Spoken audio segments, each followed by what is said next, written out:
Good morning, and it's Saturday morning. I'm sitting here feeling super grateful about my life.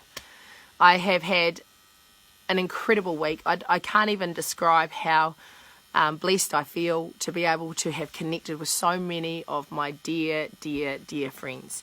And last night was no exception, or yesterday was no exception. In the morning I got to connect with Amy Stiles, which was amazing, and I got to connect with a whole bunch of people through coaching. I had an amazing coaching session with Helen. Thank you so much for giving me, for working so hard in that strategy session. Love you. And I had some great times with some other people. I won't mention all of them, but I did a lot of coaching yesterday and it was awesome. And then I ended the night, because obviously I've been quite sick, so I haven't had a glass of wine for a long time. So I was saving myself up for last night. I was like, yes, I'm going to have some wine. And anyone who knows me knows that I don't do one glass very well. Never have. Actually, that's not true. I've got a bit better in my older age, as I can't handle it as much as I used to. But last night I was very excited. So I started off with a glass of wine with my Rotarian brothers and sisters. And it was super cool. We got to hang out with the guys from Hutt City. So there was like, I don't know, there must have been at least sort of 20 to 30 of us on that Zoom call. That was just super neat to meet you guys. So yay. And then I got to hang out with Susan Renata and Georgina Clark. And you know what? I have to share this with you. I'm not going to share you the details of the night though. But I felt like I'd been invited to the cool kids party. So Georgina had brought me into Susan's family and friend evening. And I literally was like, oh, look, I'm at the cool kids party. And, please don't get me wrong. I know lots of people like me. But I was never the cool kid, okay? I was just... I was in Christchurch, I went to Villa Maria. I was probably 3 times the size of an average girl because my shoulders were as large as the boys, so I didn't get a boyfriend for ages, until I met my husband, who has finally, I met a man big enough for me. Anyway, so I never was part of that cool clique, and I felt like last night I got to join the cool kids party, so that was awesome. But of course, as those nights progress, you always end up having amazing, deep and meaningfuls. And I just want to say to both you lovely ladies, Susan and Georgina Clark, I freaking love you both. And thank you. And I'm not going to say anything more, otherwise I will cry. And I have cried a lot trying to do this video as I talk about you, Georgie, because you're one of my longest and dearest friends. And, anyway, love you.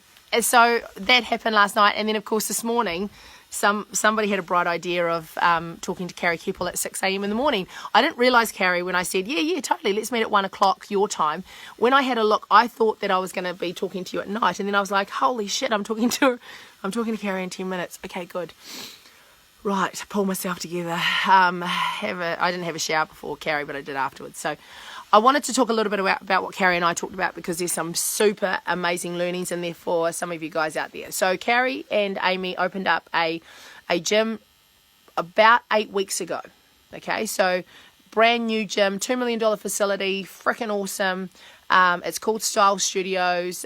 Carrie Kepple, for those of you who don't know, is probably one of the greatest minds in the fitness industry. She, in terms of her ability to cross over through commercial and fitness. So you often find great people in the fitness industry who are fantastic at fitness, and then you have people who are fantastic at business. Not too often do those two worlds mix, where you have top fitness professionals alongside top commercial prowess. And so Carrie's one of those ones. She's also on the URSA board, I think at some point, or whether or not, I think she's deputy chair of the URSA board. And if anyone wants to know what that is, it's basically the biggest fitness board governance in the world. So for her to even be on there is pretty amazing, considering, I think at the time when she was in New Zealand, she was the only human in New Zealand who was on that board. And I think one of the few that I've ever known from New Zealand to get onto the URSA board. So really, really knowledgeable woman. And I'm also a good friend. Like, just love her to bits. So they've done, and whenever I talk to Carrie, there's a couple of things that sort of really shine for me. One is that she just has this unbelievable energy where anything is possible. But then, of course, she's always looking to understand what's happening in her business.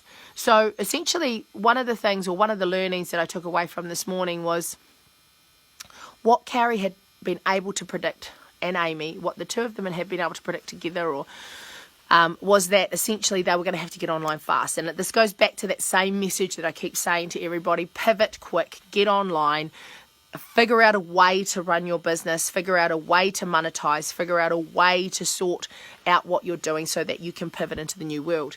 And what they did fast was they got online fast. And this doesn't have to be expensive either. In fact, I don't think it cost them anything, because they just went to a closed Facebook page. They used Facebook Lives to be able to connect with their people, and they also used their app. Now, the app, obviously, they'd already had that in the pipeline. But one of the things Carrie said to me, and it comes off the back of business owners reaching out to their customers, she said, Mid, you've got to get a massive microphone and scream from the rafters your message. Owners of the business, you've got to scream from the rafters. You've got to find a way that makes sure that the messages that you want to get heard are heard. They're not just thrown out there. And, you know, the American market is definitely ahead of us in the technology game. And there's no doubt about that. And so in New Zealand, it's a little bit more challenging. An app, some gyms that open up that can get their app up and running fast is awesome. But, you know, a decent app will cost you about 50 grand, you know, on average. And some fitness facilities don't have that kind of money just sitting around. So anyway, a couple of key messages. They pivoted fast into the online world. So again, that message is loud and clear. I can't say that enough. Get yourself online. Get a duality. Get a duality to your business. Yes, we will go back to normal, but if you don't have some sort of duality, you need to have a mode where you're online. You need to have a mode where you're going to go back to real life. There needs to be a blend of the both if you want to stay strong. But the thing that she said that, you know, I just go, oh, this is why you're awesome. She goes, Mid, we've got to understand the new customer's expectations. Okay, so here's for every business owner out there right now. What are the new customer's business expectations? She goes, Mid, the world's changed. My members are going to expect something different to what they expected pre-COVID. You know, some people are still talking about, oh, but technology's hard. Get over it. Get good with tech. Figure it out fast, because that's how people are going to buy and sell. They're going to buy and sell online, team. You've got to get a couple of things really good, and one of them is you've got to be able to sell online. So anyway, you know, that was one of the many nuggets that she shared with me. And I really, really ask all of you, those that are in the fitness industry, I've heard it now from Emma Barry that they've done a great job. I've heard from Carrie Kepple herself that they're doing a great job. You know, she is offering solutions to a whole bunch of people. I think she's having some conversations with Les Mills around their licensing potentially. You know, you have to change. You have to be prepared to change. And those businesses that have the agility and the capability will get there and be in business. And here's the thing, guys, they're not just going to survive, they're going to thrive. Okay? So pivot fast. Understand the new customer's expectation. That's a massive aha for me. Like I sat there and went, oh my gosh, you know, how many of you have crafted your target market over however many strategy sessions to try and understand and unpack your target market? You know, what do they like? What do they want? What do they do? How do they operate? How can we speak to them? What language is going to be right for them? Now, okay, keep your target market. I'm not saying redo that work, but now ask, what are the new expectations of your current customer and of the new customer? Good questions to ask, right? So that's my key message for today, guys, is, again, it's a reinforcement of that pivoting into this new world. The second piece on that is to understand the new expectations of your new customer.